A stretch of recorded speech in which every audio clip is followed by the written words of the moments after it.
मैं यहाँ से बोल रहा हूँ। शुक्रिया, बहुत अच्छा अवसर है कि आप यहाँ आई हैं। कितनी खुशी हो रही है बता नहीं सकता। आज सुबह माननीय सभापति महोदय ने कहा था कि ह्यूमर वगैरह हमारी जिंदगी से चला गया, तो मुझे स्मरण है, ये किताब मैं एक ही किताब लेके आया हूँ, ऐसी 5 किताबें हैं कॉन्स्टिट्यूएंट असेंबली डिबेट्स की। तो इसमें सर ऐसी 5 किताबें हैं कॉन्स्टिट्यूएंट असेंबली डिबेट्स। सो माननीय उपसभापति जी, एक मिनट प्लीज। माननीय उपसभापति जी, 75 कैसे बनाया जा रहा है मेरी समझ में नहीं आ रहा है, क्योंकि अगर हम कॉन्स्टिट्यूएंट असेंबली से 75 जोड़े तो 2021 में पूरा होता है, अगर आजादी से जोड़े तो 2022 में पूरा होता है, और अगर पहली लोकसभा से जोड़े तो वो 2027 में पूरा होता है। तो ये 75 की गणना कहां हुई, किस ज्योतिषी ने की, मुझे नहीं पता। मेरे हिसाब से 75 नहीं है, लेकिन 75 वाली फील में अपनी बात रखूंगा।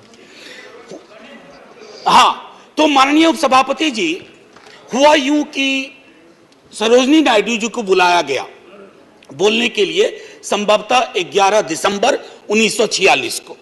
कम लोगों को यहां पता होगा कि सरोजिनी नायडू जी बिहार से चुनकर संविधान सभा में आई थी।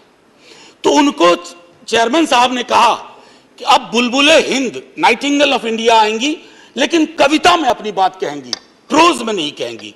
उन्हें थोड़ा बुरा लगा, मजाक में ही सही। उन्होंने कहा कि आपका अब ये व्यवहार, आपका ये कहना अनकॉन्स्टिट्यूशनल है। तो उन्होंने कहा नहीं, फिर भी सुनाना होगा। तो उन्होंने एक चीज सुनाई जो मैं पेश नजर कर रहा हूं माननीय सभापति जी को।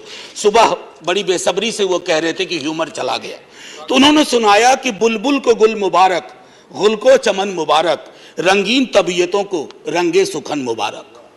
तो ये मैं ये बता रहा हूं कि ये हमारा ध्येय था। अब सुबह चर्चा की, हमारे लीडर ऑफ द हाउस ने बड़ी खूबसूरत चर्चा की और जिक्र किया सर्वपल्ली राधाकृष्णन का। यहां है, यहां है ठीक सामने सर्वपल्ली राधाकृष्णन। उन्होंने एक बात कही थी और मैं वो श्लोक पढ़ना चाहता हूं।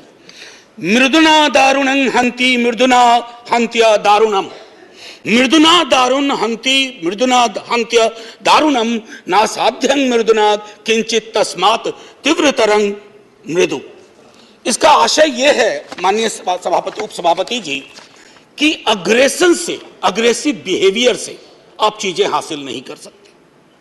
इस देश में मेरे विद्वान साथियों ने उधर से उपलब्धियां गिनाई, हमारे कुछ विद्वान साथियों ने यहां से कमियां गिनाई। मैं दोनों के बीच में चुनौतियां गिनाना चाहता हूं। चुनौतियों की वजह से आज हम यहां हैं, और सिर्फ हम ही नहीं हैं, 140 करोड़ लोगों का यह भवन है, चाहे नया वाला हो या पुराना वाला हो। तो आज के दिन ये मेरी ओर से एक विदाई भाषण भी है, अपने दल की ओर से, इस इमारत को, जिस इमारत में हिंदुस्तान की तकदीर लिखी गई संविधान सभा के माध्यम से। और वो तकदीर लिखने वाले संकीर्ण दायरों में नहीं सोचते थे। मैं उस पर आऊंगा थोड़ा 2 मिनट के बाद। माननीय सभापति जी, बहुत चर्चा होती है, 47 में बंटवारा हुआ था इस देश का। बंटवारे के बावजूद उतनी घृणा, उतनी नफरत, पीड़ा के बावजूद नहीं थी।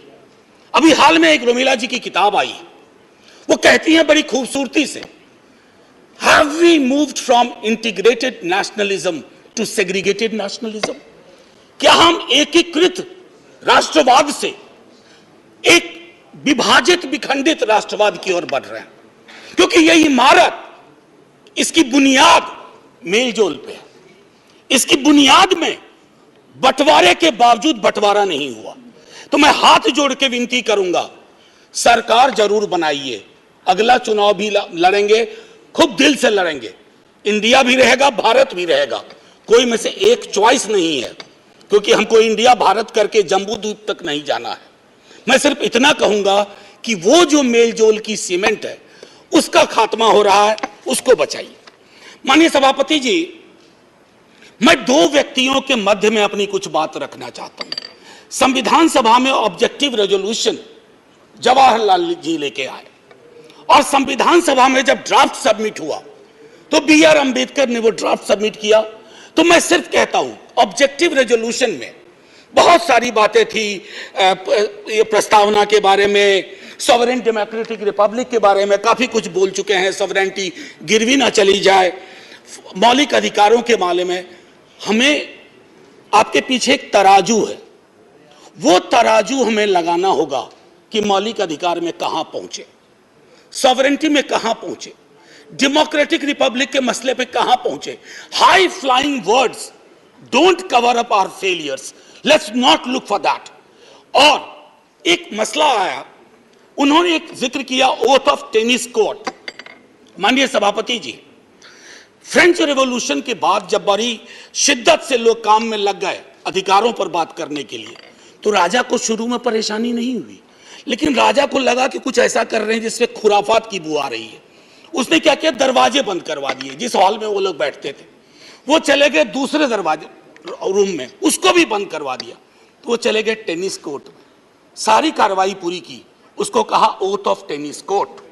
ओथ ऑफ टेनिस कोर्ट का जिक्र जवाहरलाल जी ने इसलिए किया था कि हमारे अंदर वो जज्बा हो, इमारत बनाने बिगाड़ने से इबारतें नहीं बदलनी चाहिए। हमारा जज्बा वही होना चाहिए जो ओथ ऑफ टेनिस कोर्ट में जवाहरलाल जी हमारे फर्स्ट प्राइम मिनिस्टर ने कहा। अब आते हैं कि बाबा साहब भीमराव अंबेडकर जी ने क्या कहा। माननीय सभापति जी, आप जिस इलाके से आती हैं, मैं जिस इलाके से आता हूं, वहां ये बातें बड़ी प्रबल है। आजादी का मूल्यांकन होगा तो इस आधार पर होगा कि राजनीतिक आजादी, सामाजिक आर्थिक आजादी में कितनी तब्दील हुई, अगर नहीं हुई तो क्यों नहीं हुई। उन्होंने कहा था कि एक दिन एक ज्वालामुखी बन जाएगा, और मैं उस ज्वालामुखी को बनते देख रहा हूं। वो इसलिए बनते देख रहा हूं कि जब मैं देखता हूं कि बिहार के जातिगत सर्वेक्षण पे देश के सॉलिसिटर जनरल कोर्ट में खड़े हो जाते हैं, तो मैं देखता हूं ब्लॉक करने की कोशिश हो रही है।